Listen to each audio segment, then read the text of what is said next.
Assalamualaikum warahmatullahi wabarakatuh. Sebelumnya izin memperkenalkan diri. Kami dari kelompok 3 yang beranggotakan 3 orang.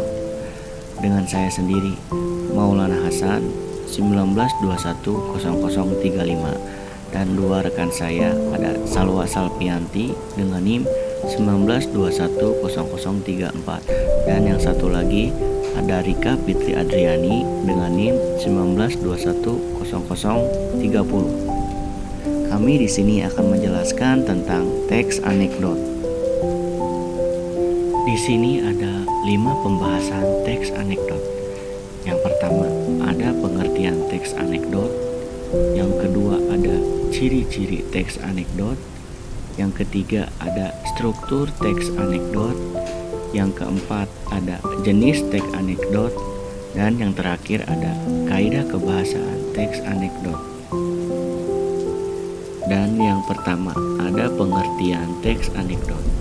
Kelompok kami mengambil 2 referensi. Yang pertama dari Kamus Besar Bahasa Indonesia atau sering disebut dengan KBBI, dan yang kedua referensi dari tim Kemendikbud 2013 halaman 111. Yang pertama, menurut Kamus Besar Bahasa Indonesia atau sering disebut dengan KBBI, teks anekdot merupakan cerita singkat yang dikemas dengan lucu dan mengesankan. Cerita yang diangkat umumnya mengenai orang penting atau terkenal dan berdasarkan kejadian yang sebenarnya. Dan yang referensi kedua, menurut tim Kemendikbud 2013 halaman 111 mengungkapkan bahwa anekdot adalah cerita singkat yang menarik karena lucu dan mengesankan. Biasanya mengenai orang penting atau terkenal dan berdasarkan kejadian yang sebenarnya. Untuk pembahasan kedua, ada ciri-ciri teks anekdot. Ciri-ciri teks anekdot ini terbagi menjadi 4 bagian. Yang pertama, ada bersifat humor atau lelucon, lucu, dan menggelitik. Yang artinya di mana teks anekdot ini berisi cerita-cerita yang lucu yang sengaja dibuat dengan tujuan yang menyindir. Dan yang kedua, ada menampilkan tokoh-tokoh penting. Biasanya dalam teks anekdot ini, tokoh-tokoh yang diceritakan merupakan yang ada dalam dunia nyata. Contohnya seperti orang-orang yang ada di pemerintahan. Dan yang ketiga, memiliki tujuan tertentu.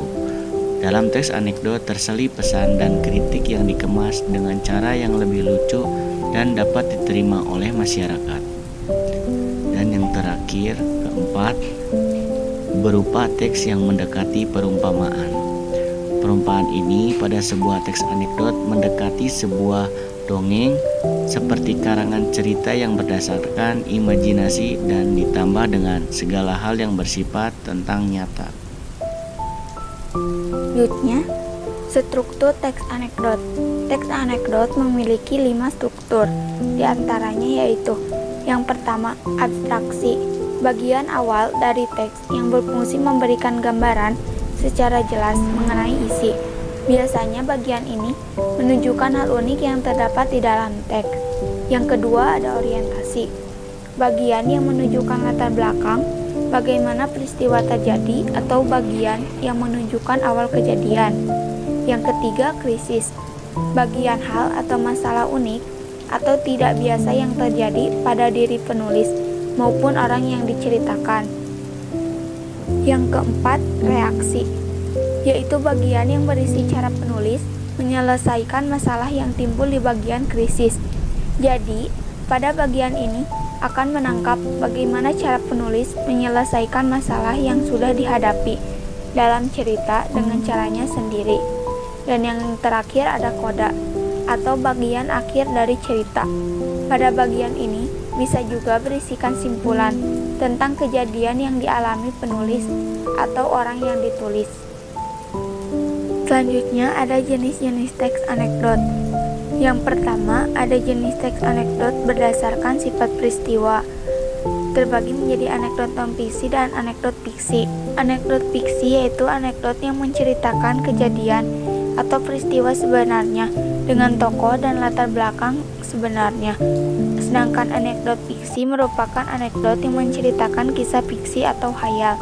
Anekdot ini menggunakan tokoh rekaan atau latar rekaan. Jenis teks anekdot yang kedua yaitu berdasarkan tokoh. Yang pertama, ada anekdot tokoh terkenal, terbagi menjadi dua, yaitu anekdot tokoh terkenal non-fiksi, yang bersumber dari kisah-kisah nyata, yang dilakoni oleh tokoh-tokoh populer.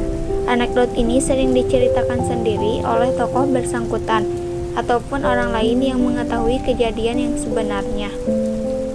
Yang selanjutnya, anekdot tokoh terkenal fiksi, yaitu anekdot yang menceritakan tokoh-tokoh terkenal yang hanya merupakan rekaan pengarangnya. Tokoh tersebut diambil dari tokoh film, dongeng, maupun tokoh novel.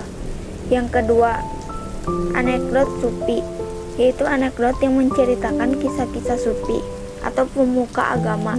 Anekdot ini menceritakan pengalaman-pengalaman sehari-hari seorang sufi. Yang ketiga, anekdot binatang. Anekdot ini mengumpamakan binatang layaknya seperti manusia. Anekdot ini sering digunakan untuk menceritakan nilai-nilai kehidupan, namun juga bisa untuk mengkritik. Jenis teks anekdot yang selanjutnya yaitu berdasarkan tujuan. Yang pertama, ada anekdot kritik, bertujuan untuk mengkritik. Kritik digunakan untuk mengkritik pemerintah. Kritik juga dapat ditujukan kepada siapapun. Yang kedua, ada anekdot nasihat, yang bertujuan untuk menasehati. Dalam anekdot ini terkandung nilai-nilai kehidupan. Yang ketiga, ada anekdot hiburan, bertujuan untuk menghibur pembaca atau orang lain. Anekdot ini sering digunakan untuk sekedar berkelakar dan juga bisa digunakan untuk menjalin keakraban antara pembaca dan pendengar ataupun penulis dan pembaca. Selanjutnya, jenis-jenis teks anekdot. Menurut Luxemburg dan kawan-kawan pada tahun 1984, halaman 160 menyatakan bahwa jenis-jenis teks anekdot yaitu yang pertama, artikel. Jenis yang pertama adalah anekdot artikel yang umumnya berbentuk formasi naratif. Maksudnya, dalam teks anekdot ceritanya memiliki kejelasan baik tokoh, alur, peristiwa, dan juga latar belakang. Karena itu, jenis teks anekdot ini juga menceritakan tentang sesuatu hal atau tokoh faktual. Yang kedua, cerpen. Bentuk anekdot berupa cerpen biasanya hanya menceritakan sesuatu hal yang lugas. Artinya, cerita tersebut tidak berbelit-belit. Karena apabila anekdot disajikan dalam bentuk lugas, maka pembaca atau pendengar lebih cepat mengerti isi lelucon cerita tersebut. Maka dari itu, anekdot jenis cerpen lebih singkat. Yang ketiga, teks dialog. Teks dialog merupakan situasi bahasa utama. Teks dialog ini di dalam drama merupakan bagian terpenting dan sampai taraf tertentu juga berlaku bagi dialog atau monolog. Oleh karena itu, teks anekdot bisa berupa teks dialog yang dalam formatnya disebut anekdot, format dramatik yang mempunyai petunjuk lakuan. Selanjutnya, kaidah kebahasaan teks anekdot. Menurut Pardiono, tahun 2007, teks anekdot umumnya menggunakan kalimat deklaratif dan pernyataan kausal pada bagian abstrak. Penulisan anekdot ini harus memperhatikan kaidah penulisannya. Yang pertama, menggunakan pertanyaan retorika atau kalimat pertanyaan yang tidak membutuhkan jawaban. Contohnya seperti, apakah kamu tahu? Yang kedua, menggunakan kata kerja aksi seperti menulis, membaca, berjalan, mencuci, dan sebagainya. Yang ketiga, disajikan dalam bahasa yang lucu. Yang keempat, berisi peristiwa-peristiwa yang membuat jengkel. Yang kelima, terdapat sindiran. Selanjutnya, yang keenam, menggunakan konjungsi waktu seperti kemudian, setelah itu, dan lalu. Yang ketujuh, menggunakan kalimat yang menyatakan peristiwa masa lalu. Contohnya seperti, beberapa menit yang lalu telah terjadi kecelakaan di Jalan Soekarno-Hatta. Yang kedelapan, mengandung kebenaran tertentu. Yang kesembilan, menggunakan kalimat perintah dan menggunakan kalimat seru.